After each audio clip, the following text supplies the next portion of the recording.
yaa fi tooga wax leen ci kaw wax leen ci kaw bàcc bi yow la ñuy fala kenn du fi jëlee yow lañ fi tega le 23 janvier yow yaa fi tooga fala yow la ñuy fala yow yaa fi tooga wax leen ci kaw wax leen ci kaw bàcc bi yow la ñuy fala kenn du fi jëlee yow lañ fi tega le 23 janvier yow yaa fi tooga fala yow la ñuy fala Samba bàcc bi yow wax leen ci kaw Samba bàcc bi yow wax leen ci kaw yow lañ fi tega le 23 janvier yow yaa fi tooga wax leen ci kaw wax leen ci kaw bàcc bi yow la ñuy fala kenn du fi jëlee yow lañ fi tega le 23 janvier yow yaa fi tooga fala yow la ñuy fala yow la ñuy fala wax leen ci kaw Samba bàcc bi yow la ñuy fala wax leen ci kaw yow lañ fi tega le 23 janvier yow yaa fi tooga wax leen ci kaw wax leen ci kaw bàcc bi yow la ñuy fala kenn du fi jëlee yow lañ fi tega le 23 janvier yow yaa fi tooga fala yow la ñuy fala Samba bàcc bi yow la ñuy fala kenn du fi jëlee yow lañ fi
man la fi yàlla tam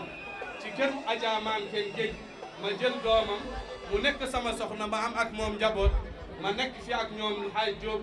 ba ñëpp tey bu ñu jógee fii di ñëw Daaru Salaam dogandu ci gàmmu Mawlud Samba Bathily daf leen di jox ay oto di leen jox ay teranga loolu yëpp mi ngi ko def parce que xam na ne man ak moom ñu ngi mel ne loxo ak bët bët bu jooyee lox moo koy fomp waaye bu loxo méttee bët moo koy jooy kon lépp lu ma la jàppoon démb ak berki démb tey gën naa la ko jàpp ndax wax ak def bokkul lii nga def fii tey defal ko waa Wakaam defal ko Dakar defal ko Sénégal yëpp ñu ngi la ci sant di la ci gërëm di sant monsieur le ministre Diouf Sarr mi ñëw taxawu la ci bés di sant sama xarit Seydou Gueye lu yàggul rek woo na ma bureau ñu toog ñu waxtaan ci lu yàgg ci biiru Dakar ak gox yi ak madame le ministre Soxna Anta Sarr di nuyu Adja Souadou Gueye di ko wax ne boole bi ma ko boole ak Bathily kontaan naa ci mi ngi koy doxee wasalaamu aleykum wa rahmatullahi taala wa barakatuh. Le sens de l'écoute auquel vous les avez habitués. Cette cité qui n'était ni rurale ni urbaine avant votre arrivée aux affaires est en passe de devenir suburbaine car vos actions en sa direction ont essentiellement porté sur la disponibilité de l'eau courante, ce qui n'a pas donné à toutes les communes du Sénégal. L'éclairage public qui n'est plus une demande sociale. La place ici en témoin. La mobilité dans la cité et de la cité vers toute direction. La protection de l'espace territorial face aux prédateurs de toutes sortes. Une carte et une assistance scolaire indéniable. Une santé des populations hissée au rang prioritaire.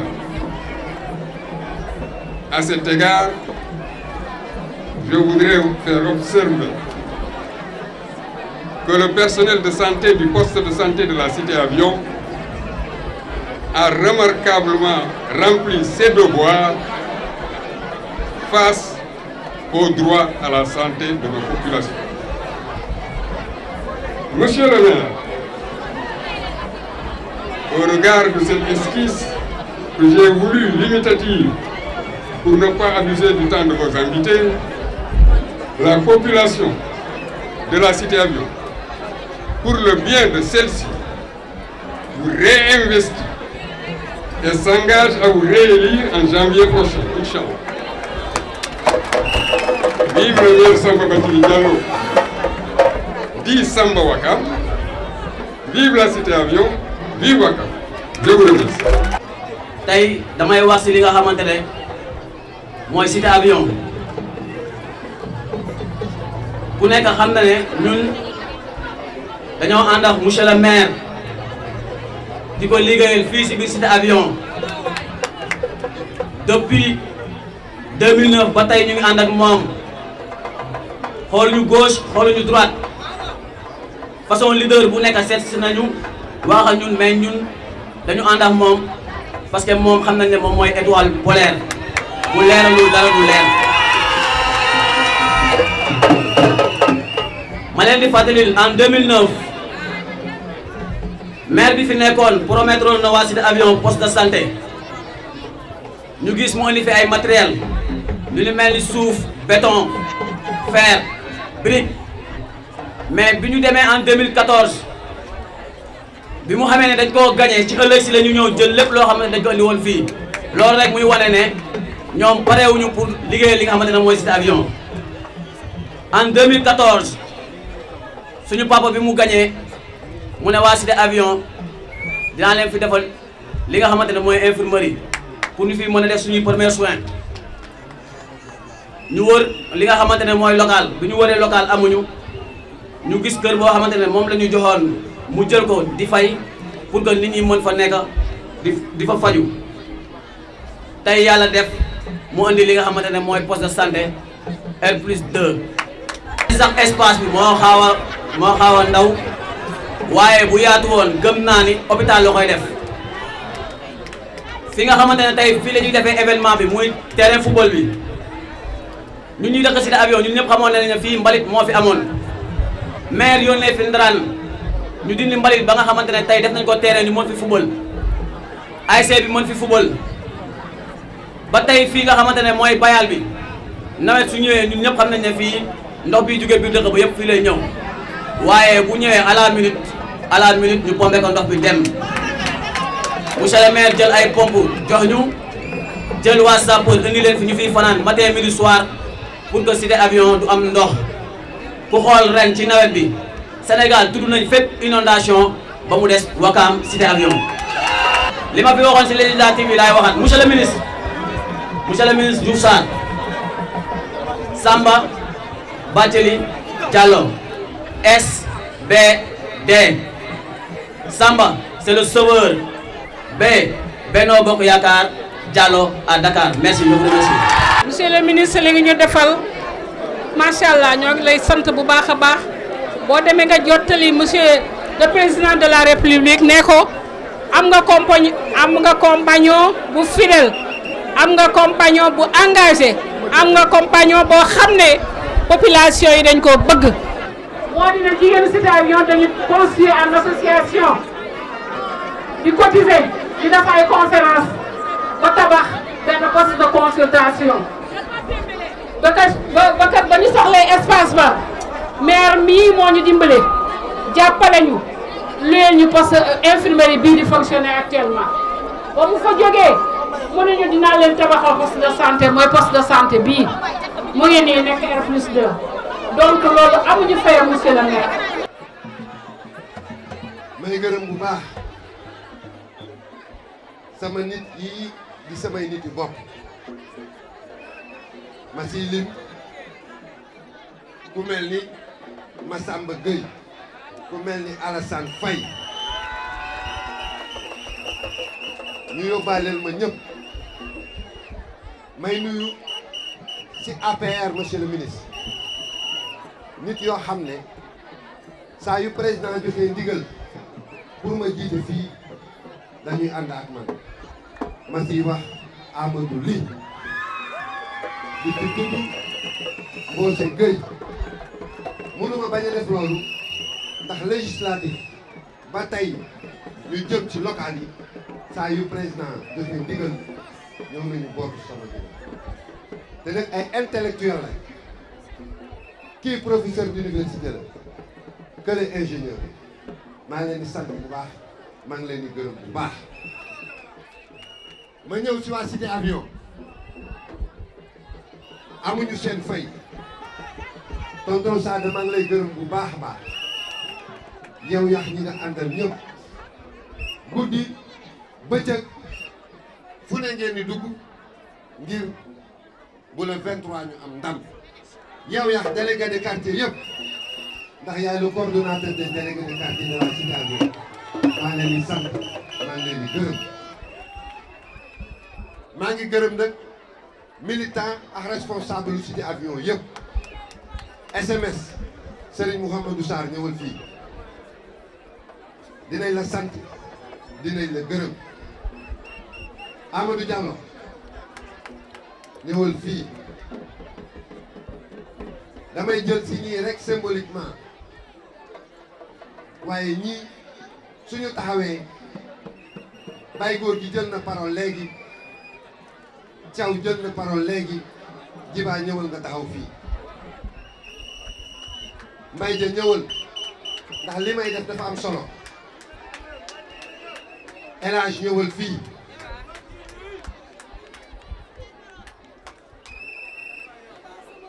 ku ma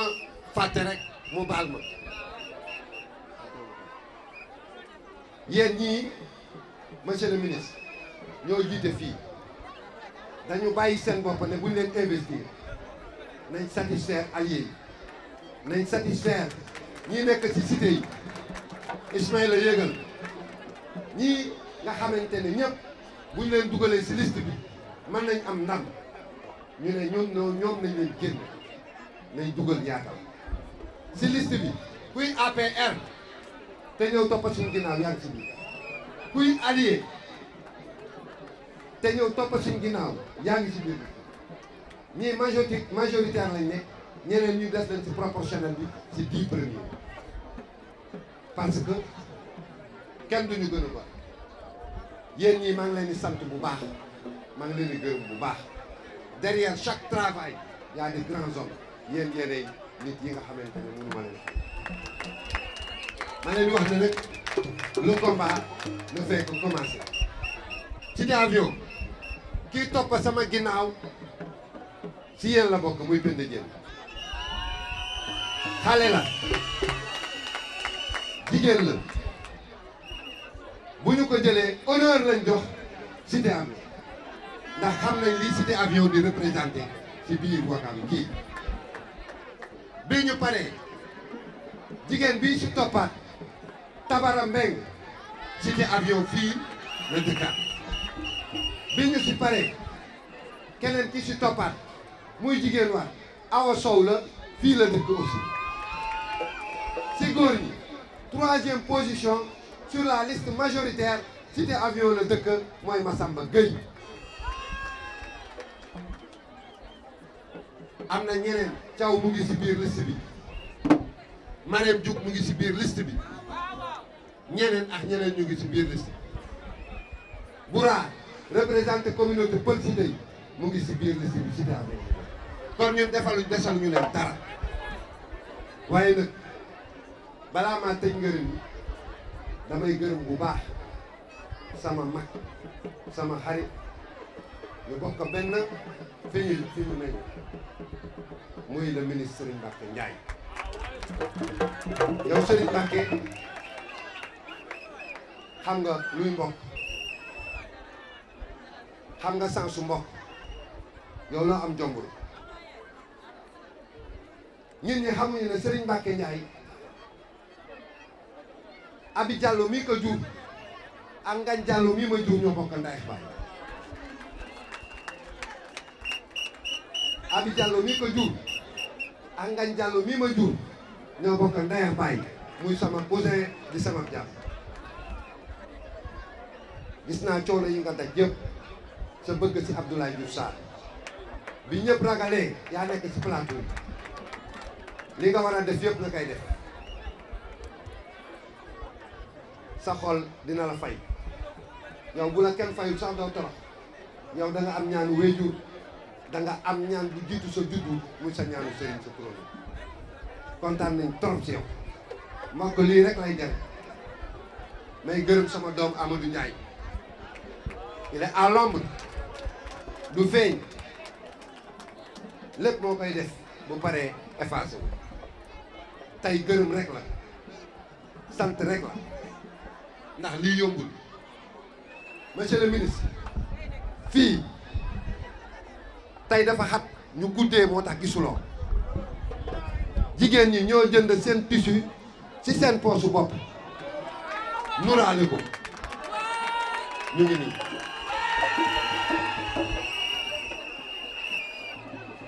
lépp lu fi am nit yi ñoo cotiser ci seen poche ñëw def ko fii amul kenn koo xam ne jël na ñaar fukk teg sa loxo pour que nga ñëw fii loolu conviction ma lay yomal ci président Macky Sall ñun ay gor lañ xam nañu bu baax li mu def xam nañ ko bu baax mais juumul wolof day wax ku way sa bopp doo juum waaye Wakaam fii man maay Wakaam man maay Wakaam da ko wax léegi day wax cosaan kon maa ngi gërëm borom domba tànk bépp kuy jaraaf Wakaam dal lay gërëm di ko teg ci loxo jaraaf yu suñu dafa def lu am solo dafa oote conférence de presse wane ne moom ak ñi toppa ci ginnaawam président de la république la ñuy jàppale Samba Bathily Diallo la ñuy jàppale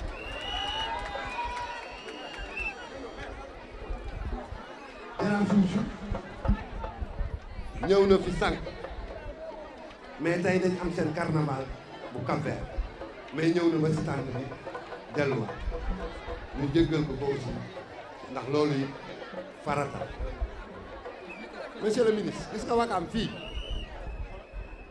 coow li rek moo bëri dafa am nit yoo xam ne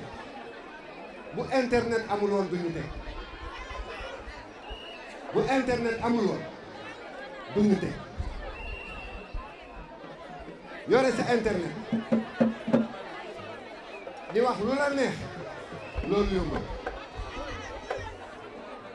waaye lii mooy li jafe dajale yi fii ngay gis monsieur le ministre ay ndaw nga fiy gis ay jigéen nga fiy gis mag ñi ñu ngi seen biir kër yi te ñu la ñëw ànd bi ñu ànd ak yow ànd bu sincère ñun ñoo la gën a yéene nga doon maire bu Dakar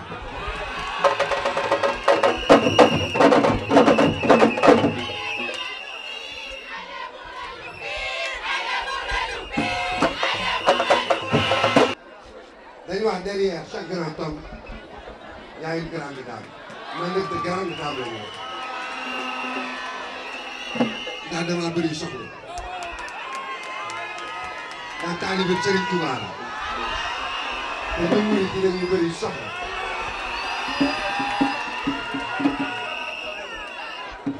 maa ngi gërëm sama waaw bu baax muy Lamine Diop Gueye moom bi nga xam ne lépp moom la di gërëm la deuxième dame muy Adja Ndiémé Dièye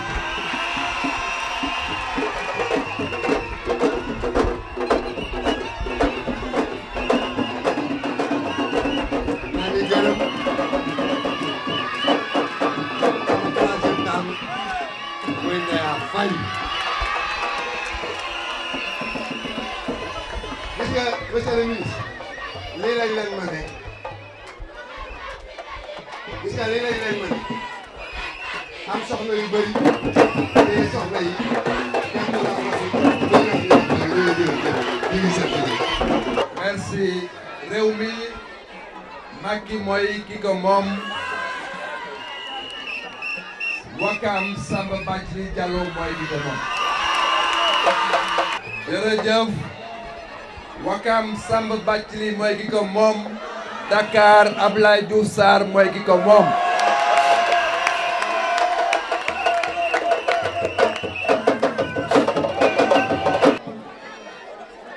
xel dal na xel dalatina Samba Bathily Diallo maa ngi jël nuyoo Wakam di ko teg ci sa loxo nga joxal ma ko waa Wakam nuyoo Wakam jox ko baatin Wakam parce que bari na ñuy yëngatu xamuñu fu baatin Wakam ne nuyu waa Wakam joxal ma ko zayiru Wakam am na ñuy yëngatu te lii nga def tey yaakaar naa ne mënuñu ko Samba Bathily Diallo président Macky Sall mi ngi lay nuyu président Macky Sall mi ngi nuyu sa famille du Benno Bokk Yaakaar de Wakam tey bu ma gisee ñaar seq ma muy Samba Bathily Diallo tête de liste majoritaire et madame le ministre Anta Sarr Diako tête de liste proportionnelle dama naan alhamdulillah la famille du président Macky Sall est unie ici à Wakam pour jox ñu une victoire écrasante au soir du 23 janvier 2022 élection yi ñaari élection la ci benn bés yéen waa Cité Avion yéen waa Wakam le 23 janvier 2022 na ngeen dugg ci seen bureau de vote jubal ci bulletin wu Benno Bokk Yaakaar bi am bopp fas bi ngeen jël bulletin boobu ci turu Wakam dem sànni fal seen maire Samba Bathily Diallo bu ngeen paree ngeen wàññeeku dem jëlaat bulletin bu marron bi am bopp fas bi cette fois ci turu ville de Dakar dem fal seen maire de Dakar Abdoulaye Diouf Sarr Samba Bathily Diallo maire Wakam ak Abdoulaye Diouf Sarr maire de Dakar ñu ànd dem toog fële ci maire Dakar jaamu soxla Cité Avion jaamu soxla Wakam jaamu soxla Dakar taxaw jaamu li xamante ne mooy soxla Sénégal tey nag ñëw bu ndaw rek la bu ñëw jotee bu boobaa danañu ñëw jaar Wakam yépp parce que xam naa ne lu mel nii fépp fu ñu taxaw ci Wakam monsieur le maire moo fay am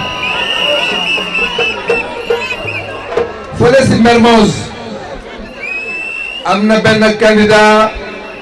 bu ñuy xaar depuis 17 heures boobu ba léegi mi ngi naan muy ñu dem gaaw leen ñëw joxe message yu Benno Bokk Yaakaar joxe message yu président Macky Sall avant may dem mais li ma gis fii moo tax dem lu woon gaaw il fallait que ma lancer leen un message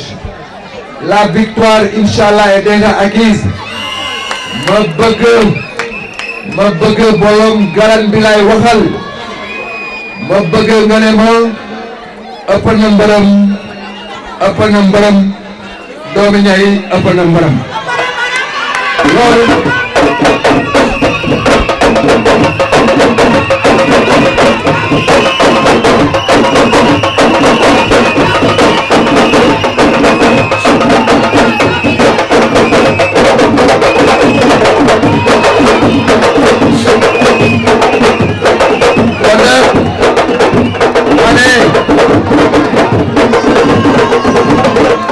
merci beaucoup ma terminer ne Samba Bathily Diallo doomi ñay doxal ñu dem inshallah danañu teeri fa xamante ne le 24 janvier ñu ngi leen fay invité ñëpp c'est l'hôtel de ville de Dakar bu ñu jëlee cadre fii si l'hôtel de ville de Ouakam ànd ak monsieur le maire Samba Bathily Diallo. maa ngi leen di remercier bu baax.